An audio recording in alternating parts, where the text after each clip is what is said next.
ഇതിലൊരു വലിയ കാര്യം എന്ന് വെച്ചാൽ ഇത് ആദ്യമായിട്ട് പാടുന്നത് ആദിലാണെന്നുള്ളതാണ്.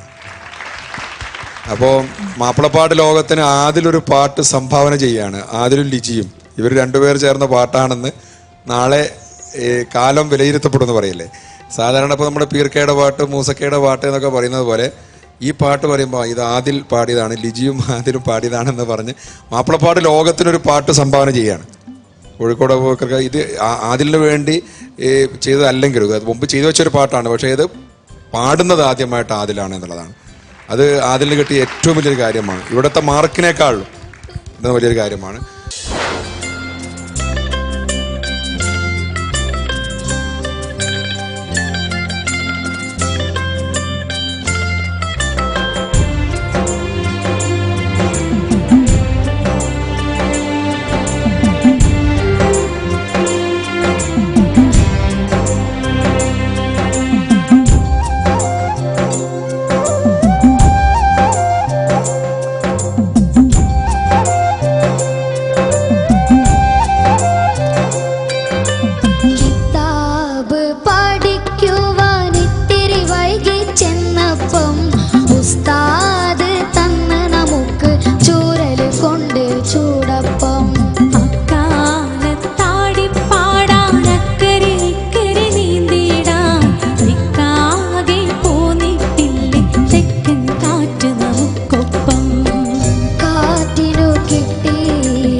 ആദിൽ കലക്കി, രണ്ടുപേരും കലക്കി.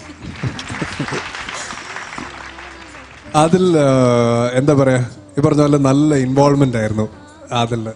അത് ആ ഒരു ഇൻവോൾവ്മെന്റ് ത്രൂ ഔട്ട് ഉണ്ടായിരുന്നു. പിന്നെ മോന്റെ ശബ്ദത്തിന് ഒരു ഇൻബിൽട്ട് സ്ക്രാച്ച് ഉണ്ട്, അത് എനിക്ക് ഫീൽ ചെയ്തു. അത് ചിലപ്പോൾ ആ വോയിസിന്റെ ക്യാരക്ടറാണ്.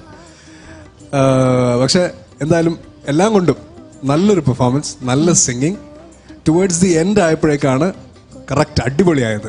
പ്രോഗ്രസീവ് ആയിരുന്നു. തുടക്കം ഓക്കെ, അല്ലെങ്കിൽ ഒരു അബവ് ആവറേജ് ലെവലിൽ പോയിട്ട് എൻഡ് ആകുമ്പോഴേക്കും അടിപൊളിയായി. ഓക്കെ, നന്നായി പാടി. അതിന് നന്നായിട്ട് പാടി കേട്ടോ. അതിന് ചില സമയത്ത് ചില സംഗതികൾ വരും, അത് ഭയങ്കര രസമാണ് കേൾക്കാനായിട്ട്. ഭയങ്കര ഒരു, ഞാൻ നേരത്തെ അതിൻ്റെ പാട്ട് കേട്ടപ്പോൾ പറഞ്ഞ കാര്യം തന്നെ, ഒരു ഭയങ്കര ഇരുത്തം വന്ന പാട്ടുകാർക്കൊക്കെ വരണ പോലത്തെ ഇങ്ങനെ അറിയാണ്ട് ചില സംഗതികൾ വരില്ലേ, അതിലറിയുന്നില്ല അത് വരുന്നത്, പക്ഷെ അത് ഭയങ്കര രസമാണ് കേൾക്കാൻ. അപ്പൊ അതൊക്കെ അതിന്റെ വലിയ സ്ട്രോങ് പോയിന്റ്സ് ആണ് കേട്ടോ. അപ്പൊ അതൊക്കെ ഒന്നും കൂടെ പോളിഷ്